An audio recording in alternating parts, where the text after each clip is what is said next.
Привет, дорогие друзья! Всем здравствуйте! Hammaga assalomu alaykum. Ismim Madina Rustamovna. Bugun biz Vazirlar Mahkamasi huzuridagi Migratsiya agentligi va Otelishniy o'quv markazi hamkorligida chet elga chiqmoqchi bo'lgan fuqarolarimiz uchun rus tili onlayn darslarini yo'lga qo'ydik. Bugun ushbu darsimizning, друзья, 33-darsi. Bugun biz sizlar bilan написать заявление, ya'ni ariza yozishni o'rganamiz. O'zi вообще-то bunday olib qarasa, ariza yozish bu qiyin narsa emas, lekin albatta har bir ishning o'z ilmi bor deganidek, buni ham o'z qonun qoidalari bor. Давайте bugun shuni ko'rib chiqamiz. Demak, ariza rus tilida заявление ekan. Так, дорогие друзья, ko'ramiz. Birinchi образец degani bu har doim namuna bo'ladi. Xo'sh, har doim siz ariza yoki заявление yozmoqchi bo'lsangiz, nima ma'noda bo'lmasin, varog'imizni o'ng tomoniga har doim kimga va kimdanligini yozishingiz kerak bo'ladi. Значит, kimga bu rus tilida дательный падеж вы кому пишете заявление. Так, значит, kimga bo'lsa birinchi yozib olamiz direktoru. Agarda ma'lum bir korxonaning rahbari bo'lsa, direktoru alfa deyotdi-da, например. Xo'p, потом imya, отчествоsi kichkinada, faqat familiyasi Lvovu deyotdi. Demak, agarda siz erkaklarga yozmoqchi bo'lsangiz, so'zini familiyasining oxiriga u ni qo'yasiz. Agar ayollar bo'lsa, agar i qo'shimchasini qo'yasiz, друзья. Xo'p, ketdik. Endi kimdan demoqchi bo'lsangiz, har doim sizning familiyangiz boshida от предлоги bo'lishi kerak. Например, от Madina, от Azodovой Madina deb aytishimiz mumkin ekan. Xo'p, mana bu yerda потом уже bu уже родительный падеж deb bo'lar ekan. Так, делаем выводы, xulosa qilamiz. Demak, ariza bu rus tilida молодцы, друзья, заявление. Заявлениeni har doim o'ng tomoni bu mashina ham хоть albomный bo'lsin, хоть mamlaqa ko'rinishda bo'lsin, книжный bo'lsin, lekin har doim o'ng tomonda sправа мы пишем кому и от кого это заявление. Xo'p, потом o'rtadan katta qilib заявление deb yozamiz. Слово заявление, друзья, у нас среднего рода. Заявление я, заявление bo'lib ketmasligi kerak ekan, хорошо? Вот. И потом hozir biz o'tayotgan arizamiz, друзья, bu faqatgina birinchisi ishga kirish uchun. U ham juda ham qisqa ko'rinishda yozilishi kerak. Tak, har doim arizani boshlaganingizda chap tomondan ikkita palet, ya'ni abzats qolishi kerak bo'lar ekan. Значит, qanaqa deb yozamiz? Прошу принять меня на работу. Meni ishga qabul qilishingizni so'rayman. Прошу, so'rayman. Принять, qabul qilishni меня, mani на работу, ishga. Ya'ni men sizga просто mana bu shablon bo'yicha yozing deb bermoqchi emasman. Shunchaki nimani yozib olasiz, qanaqa yozib olasiz tushunishingiz kerak.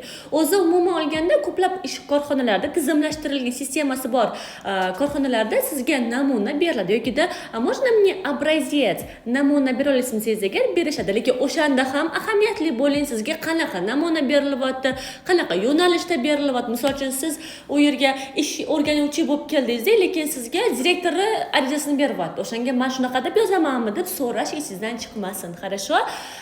So'raysiz, o'zingizga faqat foyda. Keyingisi, в административный отдел на должность секретаря. Ya'ni ma'muriy bo'limning yordamchi kotib, ya'ni kotib lavozimiga ishga qabul qilishingizni so'rayman. Yoki aytishingiz mumkin: прошу принять меня на работу в учебном центре отлично на должность педагога, на должность учителя или же на должность секретаря, deb aytishingiz mumkin ekan. Или же прошу принять меня на работу, например, в продуктовый отдел на должность продавца. Ya'ni oziq-ovqat bo'limining sotuvchi lavozimiga ishga olishingizni so'rayman deb aytishingiz mumkin ekan-da, misol uchun, друзья. Bu bizning образецimiz edi. Endi mana sizga men pustaya blanka berdim. Blanka degani bu qog'ozda chiziqlari, o'rinlari ko'rsatilgan, faqat siz uni o'zingizdan kelib chiqqan holda nima qilishingiz kerak bo'ladi? To'ldirib chiqishingiz kerak bo'ladi, друзья. Понятно? Agar nima sizga oppoq qog'oz berishsa ham, siz mana shu tartibda yozishingiz mumkin. Kстати, yana aytib o'tmayman va albatta so'raysiz, o'zi вообще-то qaysi sanadan boshlab men arizam yozishim kerak desa, agarda sizga sana aytilmasa, o'sha hozir o'sha arizani yozgan kuningizdan boshlab прям число, месяц, а потом год. Число bu sana, месяц bu oy, год это у нас yilni yozasiz va tagidan ismingizni, отчествоңizni katta harflari va oxirida faqat to'liq qilib familiyangizni yozishingiz kerak bo'ladi. Va o'sha oxirida hech qanday поддержка kerak emas. Например, mani имя, familiya, отчество, значит, Azodova Madina Bonu Rustamovna bo'lsa, men yozaman mr.azodova deb yozib qo'yaman. Понятно, друзья? Va albatta нужна ваша подпись. Albatta sizni qo'lingiz kerak bo'ladi, imzoingiz kerak bo'ladi, друзья. Понятно? Endi biz zo'r yaxshi bitta lavozimda ishladik, yaxshi niyat qilamiz, например. Endi biz o'sha lavozimdan ketib ko'tarilmoqchimiz yoki bo'lmasa boshqa kompaniyaga, boshqa ishga ketmoqchi bo'lsak, bu qanaqa bo'ladi, друзья? Значит, bu ham xuddi shu tarzda bo'ladi.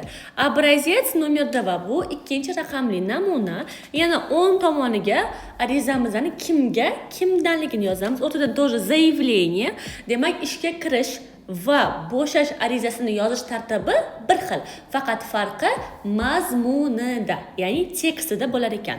Xuddi shunaqa прошу уволить меня. So'rayman ishdan bo'shatishingizni, ozod qilishingizni, уволить bu bo'shatish, ozod qilish degan ekan. Siz esa, друзья, erkak kishimisiz, ayol kishimisiz, это без разницы, значит, meni ishdan ozod qilishingiz deganda уволить so'zini yozib yurar ekansiz.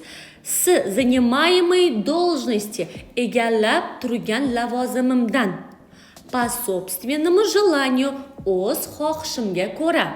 Да?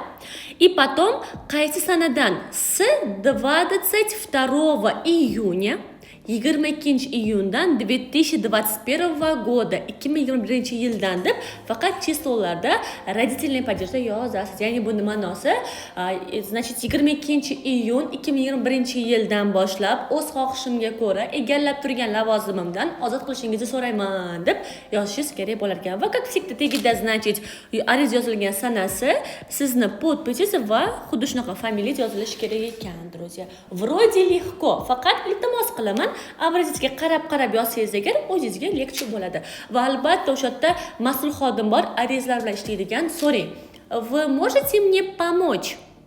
Ya'ni rus tilini to'liq bilmasangiz ham вы можете мне помочь, yordam bera olasizmi? Или же помогите, пожалуйста, или же объясните, пожалуйста, помогите, bu yordam bering. Объясните, tushuntirib bering. Покажите, ko'rsating. Desangiz agar это место вы будете писать вот так. Ya'ni bu joyini siz mana bunaqa yozasiz deb sizga o'sha mas'ul xodim ko'rsatib berishi mumkin. Потому что ko'pchilik misol uchun ishga kirganda birinchi navbatda so'rashdan uyaladi. Voy, hozir so'rasam nima deb o'ylaydi, yoki bo'lmasam hozir menga jerkib bersa yoki xavotim chiqsa javob bermasa men uyalib qolmaymanmi? Не надо, потому что bizning vazifamiz ishimizni bitirishimiz kerak. Поэтому so'rab yozishingiz kerak bo'ladi. Вот mana sizga ketish bo'yicha ham blanka namuna tashlab berdim. Shunga qarab to'ldiring, друзья. Друзья! Да. Как ваше настроение? Отлично, молодцы, на этом все. Спасибо, пока-пока.